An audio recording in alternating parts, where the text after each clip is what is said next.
Глава 235. Неизвестно, был это достигший верхней точки ужас или же раскаленная лава, но что-то поглотило селяня с головой. Лишь спустя долгое время он, наконец, пришел в сознание. А очнувшись, обнаружил себя лежащим на твердой поверхности. Рядом полусидел Муцин и потерянно пялился на него. Перед глазами селяня до сих пор парил красный силуэт. Принц тотчас сел и вскрикнул: «Сань Лан!», но Муцин неожиданно пришел в себя и одернул принца. Без резких движений селянь неосознанно попытался упереться рукой в землю, но нащупал лишь пустоту и чуть не перевернулся из-за такого перемещения центра тяжести. Он с удивлением обнаружил, что лежал вовсе не на земле. А на мосту они находились в непомерно громадной подземной пещере, где купол напоминал безбрежное ночное небо, а посреди грота парил в воздухе полуразрушенный мост. Мост обрывался в нескольких местах. Построенный из неизвестного, но пугающе черного материала, не то дерева, не то камня, он словно пережил тысячи лет дождей и ветров, на протяжении которых еще и горел и покрывался вековой пылью. Конструкция просто висела в воздухе без опор, протягиваясь в бесконечность в оба конца, начиналась в неизвестности, и в неизвестность же уходила.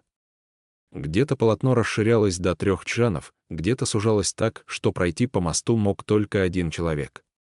В сотни чжанов под полуразрушенным мостом полыхало и бурлило огненно-красное море лавы, подобное вареву преисподней. Небесный мост, первым делом в сознании селяня возникли именно эти слова. 2000 лет назад принц Уюна, чтобы спасти свой народ, создал небесный мост. Возможно ли, что это и есть останки того сооружения? Принц помнил, как безликий бой стащил его вниз, но почему теперь он очутился на этом мосту? Поднявшись на ноги, селянь позвал: «Сань Лан!». Муцин, по-прежнему сидящий рядом, сказал: «Не зови, его здесь нет». Селянь повернулся к нему. «Как мы здесь оказались?» «При помощи сжатия тысячи ли, наверное. Я совершенно точно падал в потоке лавы, но прямо в воздухе меня переместило сюда». Бедняга Фэн Синь. Трое упали в лаву, а он один остался на крыше дворца, и теперь наверняка его безумную ругань слышно на всю округу. Впрочем, гораздо важнее сейчас найти Хуачена, ведь принц не представлял, куда он переместился. Краем глаза заметив брошенные рядом Фансинь и Чжэньмада, принц поднял оба оружия и направился к Муцину. Тот, наблюдая, как помрачневший принц с мечом в руке приближается к нему, вдруг занервничал, подумав неизвестно о чем. Селянь не знал, чего от него ожидал Муцин, он лишь протянул тому саблю, а затем и свою ладонь со словами: «Ты не пострадал? Если нет, то вставай, нам лучше поскорее покинуть это место». Глядя на протянутую ему руку, Муцин долго молчал, затем покачал головой. «Я не могу идти. Руки и ноги ранены». Селянь присел рядом, чтобы осмотреть его раны, и действительно обнаружил на ладонях Муцина красные ожоги, как и на ногах. Похоже, если он и сможет идти, то крайне медленно. Поразмыслив, принц предложил: «Я помогу тебе». Он поднял Муцина, закинул его руку себе на плечо и так направился по мосту. Пройдя пару шагов, он вдруг услышал от Муцина: «Почему, селянь?» Успевая изучать окружающую обстановку, спросил, что «почему?» «Я думал, что ты еще сильнее начнешь подозревать меня, увидев, что я не погиб». «Ах, вовсе нет. Почему? Потому что я знаю, что ты знаешь, я знаю, что ты не лжешь». Выражение лица Муцина в тот момент поистине трудно было описать словами. Селянь же добавил, как само собой разумеющееся: «Ты ведь хотел, чтобы я тебе поверил». «И я тебе поверил». «Вот так». «Как бы это сказать?» — продолжал принц, «я ведь, можно считать, знаком с тобой много лет, так? И я все же могу быть уверен, что ты не такой человек.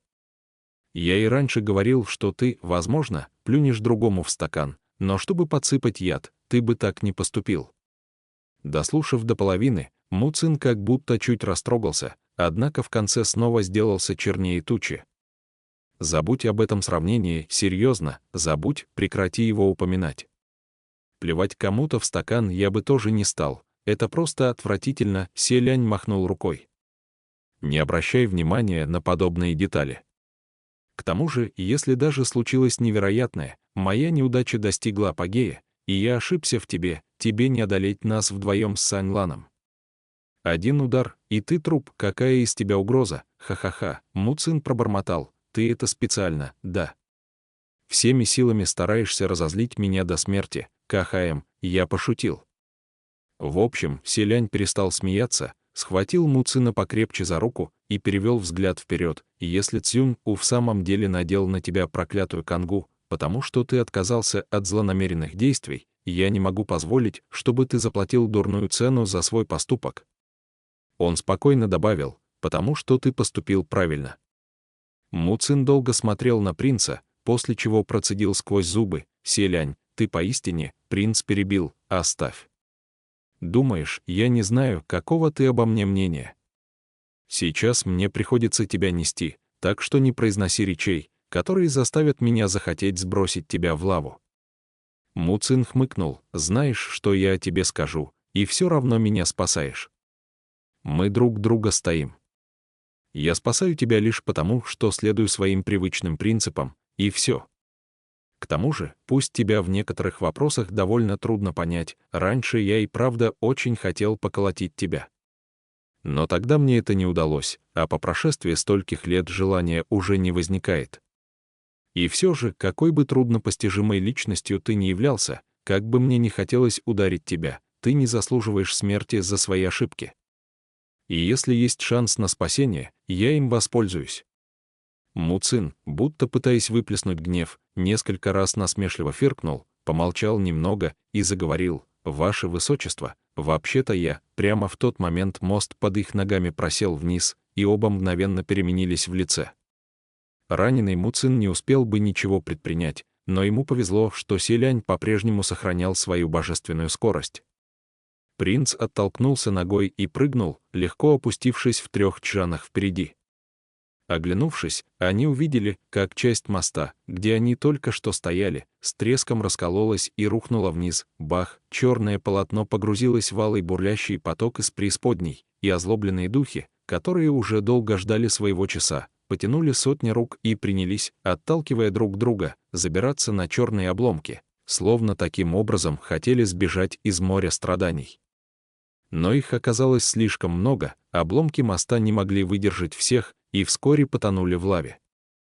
Двое наверху содрогнулись от ужаса и переглянулись. «Похоже, мост не очень-то надежный», — произнес Селянь. Му Цин открыл рот, будто хотел предложить вернуться, ведь та часть моста, на которой они очнулись, была довольно широкой и, вероятно, не рухнет вниз, но после обрушения другого участка путь оказался отрезан. Назад не пройти, придется двигаться вперед. Но и там полотно моста то расширялось, то сужалось, словно кто-то расставил западню. Кругом поджидали опасности, и неизвестно, куда ступать, чтобы не свалиться в лаву. Селянь без лишних разговоров забросил Му Цина себе на спину. Нельзя слишком долго оставаться на одном месте, иначе оно тоже обрушится. «Держись крепче, я постараюсь идти быстрее», сказав «быстрее», принц именно это и имел в виду, тут же совершил прыжок, подобный полету. Но чем дальше, тем сильнее сужался мост, самое широкое место приравнивалось к обычной двери, а самое узкое было не шире одного человека в поясе, однако Селянь проносился над самыми опасными участками совершенно невозмутимо, каждое его касание ногой моста походило на то, как ласточка крылом задевает воду секунда, и все. Окажись здесь другие боги войны, они, должно быть, застыли бы как вкопанные от столь ужасающе искусного контроля над своим телом. Поскольку больше подобное не удалось бы никому, лишь талант, лишенный возможности полагаться на магические силы, день за днем проводящий время за физическими тренировками, способен выковать столь невероятное мастерство. Неожиданно в воздух взметнулся столб пламени, который преградил принцу путь.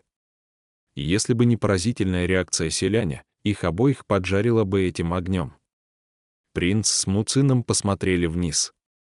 В какой-то момент внизу собрались тысячи духов, одного цвета с раскаленной лавой. Они безумно верещали и смеялись, протягивая к небожителям руки.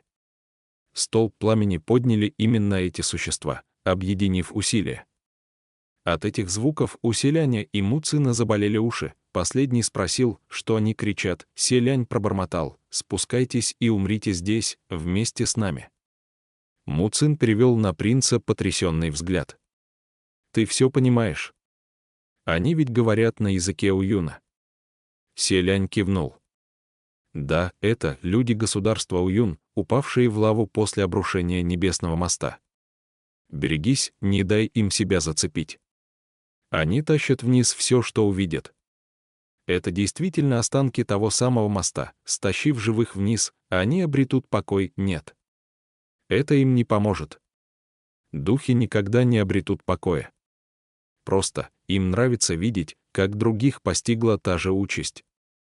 Именно поэтому упокоение для них недостижимо, они обречены на вечные муки в этом аду». «Откуда тебе известно так много?» — поинтересовался Муцин. «Я сам не знаю, должно быть, он рассказал мне». Так же, как заронил в его память воспоминания о криках крыс-людоедов.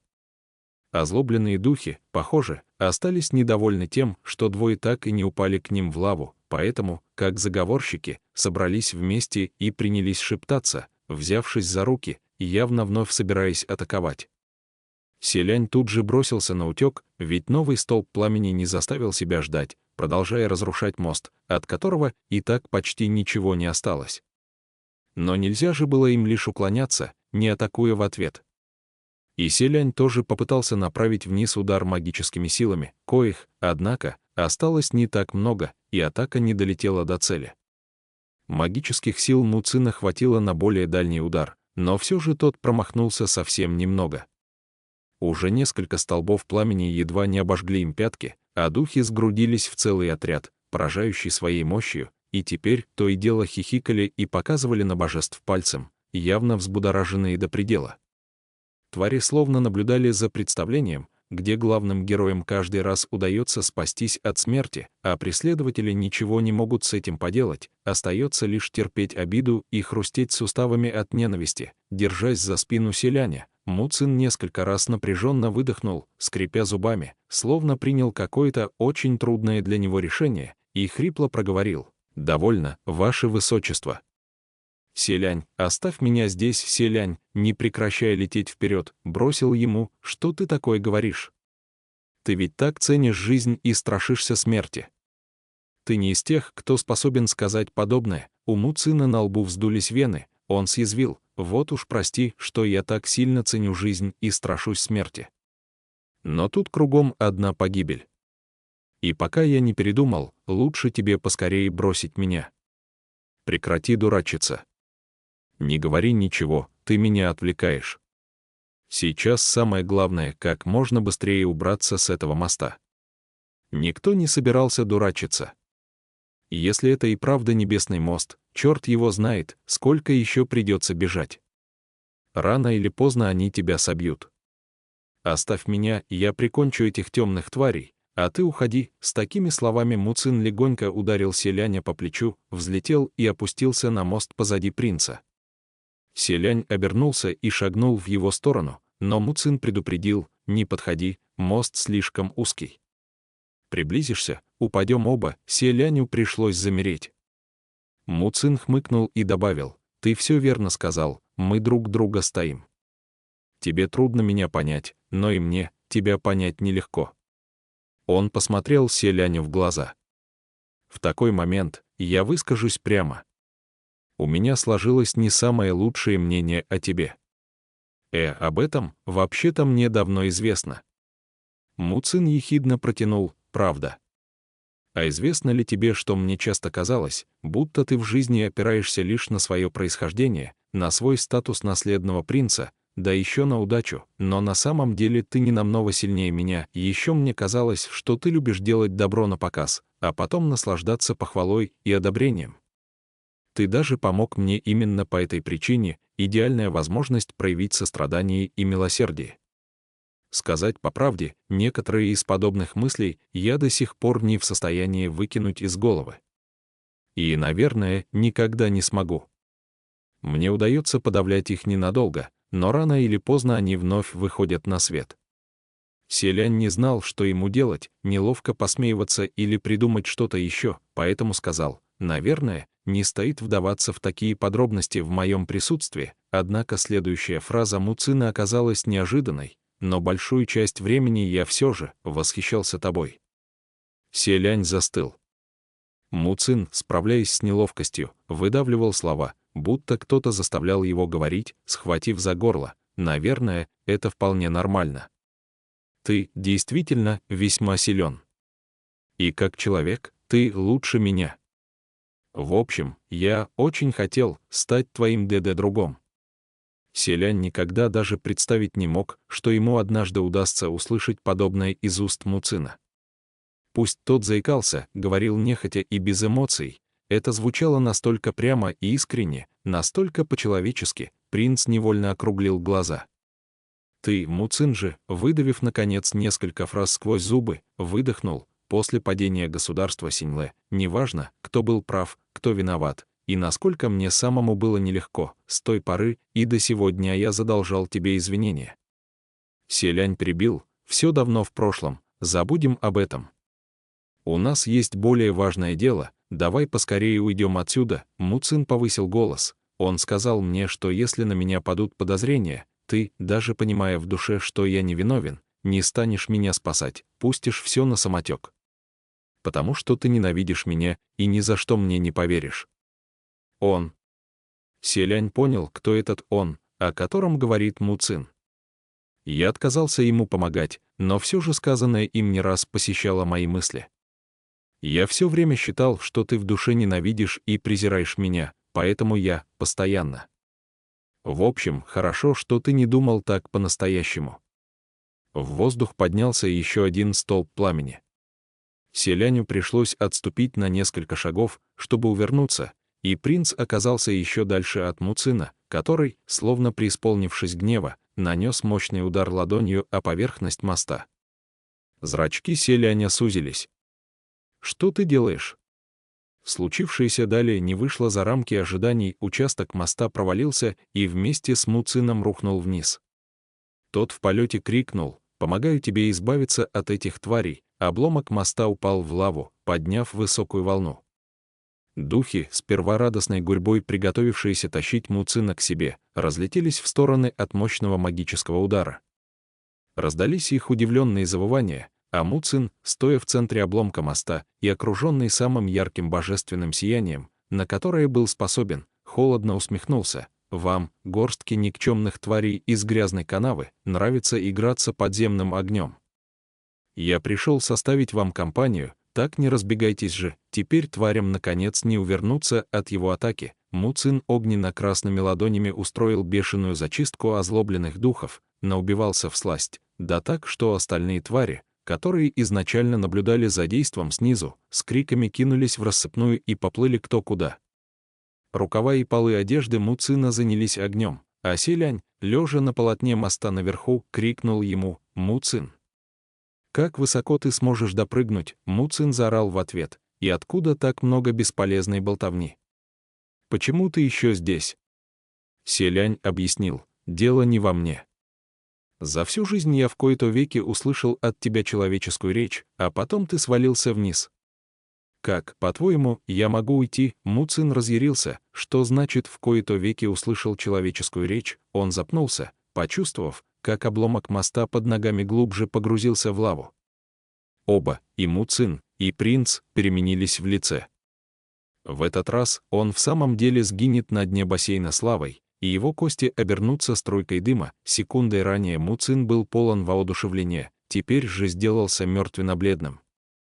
Он вскинул руку и закрыл глаза, словно намеревался еще до того, как его пожрет пламя, одним ударом разбить самому себе теменную кость, чтобы смерть наступила мгновенно. Селянь затраторил: «Постой, постой, не совершай опрометчивых поступков. Я что-нибудь придумаю». Муцин вновь открыл глаза. «Что ты придумаешь?» Жайо не могла дотянуться до самого низа, но хотя бы до половины доставала, и Селянь свесил ленту вниз, продолжая уговаривать: «Прыгай, оттолкнись изо всех сил. И хватай ленту. Я подниму тебя наверх». Лицо Муцина сделалось еще бледнее. Если бы я мог прыгнуть, думаешь, мне пришлось бы искать другой способ. Он снова набрался смелости, чтобы прикончить себя. «Постой, постой», — повторил Селянь. «Правда, не торопись. Я сейчас же найду выход». «Какой выход? Скажи мне выход». «Какой же выход?» «Скорее, найди выход», но выхода не было. Они достигли полного отчаяния, и Му Цин вновь занес ладонь. Но в последний момент чья-то рука с хлопком отбила его руку прочь. А после, подняв в воздух уже почти что остолбеневшего Му Цина, спаситель совершил прыжок. Селянь почувствовал натяжение ленты, глянул вниз и с удивлением и радостью в голосе воскликнул: «Фэн Синь!». Обломок моста, на котором стоял Му Цин, уже окончательно пошел на дно с бульканием. А на конце шелковой ленты Фэн Синь, одной рукой сжимая жайо, другой держа мрачного как туча Му Цина, крикнул принцу: «Ваше высочество, скорее, поднимай нас!». Внизу до сих пор бултыхались в лаве несколько пустых сосудов. По всей видимости, Фэн Синь на них приплыл сюда по течению лавовой реки. Селяню некогда было задавать вопросы, он поспешно отыскал точку опоры на широкой и устойчивой части моста и затащил двоих мужчин наверх. Покуда они медленно поднимались, внизу уже вновь собрались озлобленные духи, которые с ненавистью смотрели наверх. Они сгрудились в кучу, о чем-то шептались, и вскоре в воздух устремился очередной столб огня. Фэн Синь и Му Цин, подвешенные в воздухе, не имели возможности уклониться, и Селянь вместе с Жайо переместился на несколько шагов, чтобы избежать столкновения с пламенем.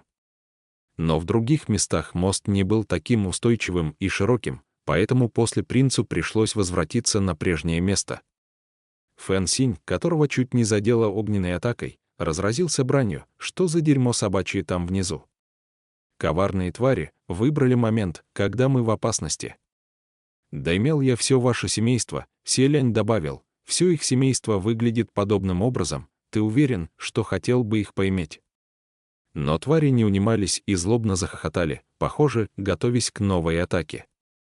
Фэн Синь, охваченный гневом, подтянул Му Цина повыше и велел: «Хватайся за меня». Му Цин не далее как минуту назад считал, что вот-вот распрощается с жизнью, для него это стало серьезным потрясением, от которого он до сих пор не оправился, и потому его реакция была слегка заторможенной, однако он сделал как велено. Фэн Синь же, высвободив одну руку, вынул из-за спины лук и несколько неизвестно где подобранных веток дерева. Взяв ветки на манер стрелы, он одной рукой взялся за лук, зажал в зубах тетиву и оперение стрелы, наложил стрелу на лук, ровно натянул. Фиу-фиу-фиу-фиу, 4 ветки вылетели вместе, при ударе о поверхность лавы стрелы подняли фонтан искр, который напугал озлобленных духов, так что они всполошились и вновь бросились в рассыпную. Фэн Синь, получив удовлетворение, выругался: «Видели? Сказал, поимею, значит, поимею. Мать вашу, дерьмо собачье. Да я одной рукой в клочья вас расстреляю», и вот они втроем наконец стоят на небесном мосту. Селянь несколько раз стирал со лба пот, а его сердце до сих пор бешено колотилось. «Фэн Синь, как ты здесь оказался?» — спросил принц. Фэн Синь схватился за голову: «Как я здесь оказался? Вы все втроем спрыгнули вниз, а мне что оставалось? Да я, мать вашу, чуть умом не тронулся. Пришлось придумывать, как спуститься сразу на дно пропасти. Потом я доплыл сюда и только по всплескам лавы и голосам нашел вас. Что вы устроили? Прыгнули в лаву. С ума посходили». К Му Цину наконец вернулась способность ясно мыслить, он перебил: «Меня вообще-то сдернули лентой, должно быть». Фэн Синь сыпал бранью всю дорогу, пока плыл сюда. «Ладно, ладно, успокойся», — произнес Селянь. «Что ни говори, а ты и впрямь стал для нас спасительной звездой, ниспосланной с небес, сослужил немалую службу. Поэтому иногда, чтобы устоять на ногах, непременно нужен кто-то, кто протянет руку помощи». Правда, все трое, помрачневшие до цвета темного железа, натерпевшись страху, кое-как отдышались и помчались прочь, не решаясь слишком долго оставаться на одном месте. Фэн Синь понес Му Цина на спине, и они вместе с принцем полетели дальше. Спустя несколько прыжков они рассказали друг другу об увиденном, и принц узнал, что Фэн Синь тоже не встретил Хуачена. Селянь невольно забеспокоился. Где же тогда Хуачен? Что ж, остается только идти по мосту и искать его. Тем временем Фэн Синь обратился к Му Цину, которого нес на спине. «Верно, ты только что прокричал пару фраз его высочеству. Так вот, я тоже кое-что услышал. Сначала твои слова так разозлили меня, что я захотел тебя поколотить, но потом не думал, что ты, паршивец, в самом деле так считаешь». Лицо Му Цина так и почернело. Фэн Синь же сказал селяню: «Я ведь давным-давно говорил тебе, он такой человек. В мыслях накрутит себе похуже обиженной наложницы из внутренних покоев дворца. Невозможно постичь, что у него в голове творится». Селянь, который видел, что на лицо Му Цина уже невозможно смотреть, помахал Фэн Синю рукой, но тот, совершенно ничего не замечая, опять повернулся к Му Цину со словами: «И если ты хотел быть другом его высочеству, мог бы сказать прямо. Ты считал, что его высочество в душе презирает тебя и не желает с тобой дружить. И поэтому надо было целыми днями ехидничать и выводить его из себя. Мне поистине не дано понять, о чем ты вообще думал».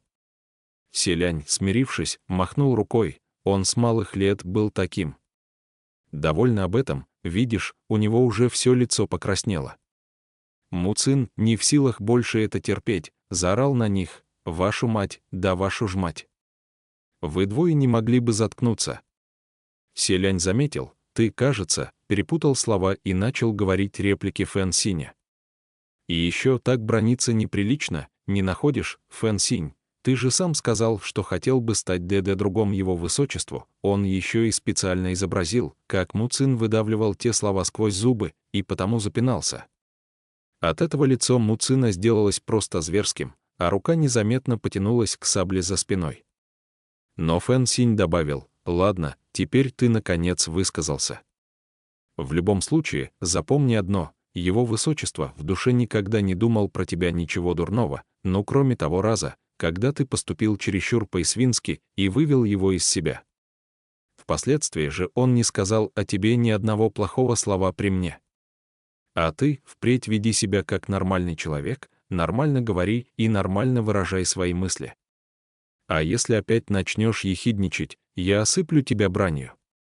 Му Цин вначале молчал, опустив голову, но в конце закатил глаза. «Ты ведь и так осыпаешь меня бранью уже несколько сотен лет». Селянь напомнил: «Му Цин, ты ведь небесный чиновник, должен следить за собственным образом, который складывается в глазах других. Нельзя просто так закатывать глаза. Если кто-то из твоих последователей заприметит, это им не понравится. Да брось. Вот он в чертогах верхних небес только и знает, что бранится последними словами». Фэн Синь хмыкнул: «Это заслуженная тобой брань. Поменьше бы сводил со мной старые счеты, ведь ты точно так же бросил его высочество и ушел сына рожать». На лбу Фэн Синя тоже вздулись вены, он засучил рукав. «Хочешь, чтобы я тебя сбросил? Верно, себя лучше сбрось», — съязвил Му Цин с усмешкой. «Если бы ты тогда целыми днями не возводил на меня напраслину при его высочестве, разве стал бы я считать, что он презирает меня? Стал бы я выдумывать?» Разговор вновь зашел в тупик. Селянь решил вмешаться: «Давайте вы хотя бы в такой момент не будете ворошить темное прошлое друг друга. Какой смысл во взаимных нападках?» Му Цин же снова закатил глаза и фыркнул на Фэн Синя: «И вообще, вспомни, как ты тогда всполошился. Ограбить прохожего, что с того? Да на месте его высочества в подобных обстоятельствах я бы ночью обнес 18 богатых дворов и глазом бы не моргнул. А тебя это так возмутило, что ты еще и пустился в расспросы, что все это значит». Селянь, покрывшись потом, обернулся. «Погодите, мое темное прошлое тоже не стоит ворошить. В общем, давайте найдем Саньлана, для начала вместе пойдем и поищем Саньлана». «Идет». «Ха-ха-ха-ха».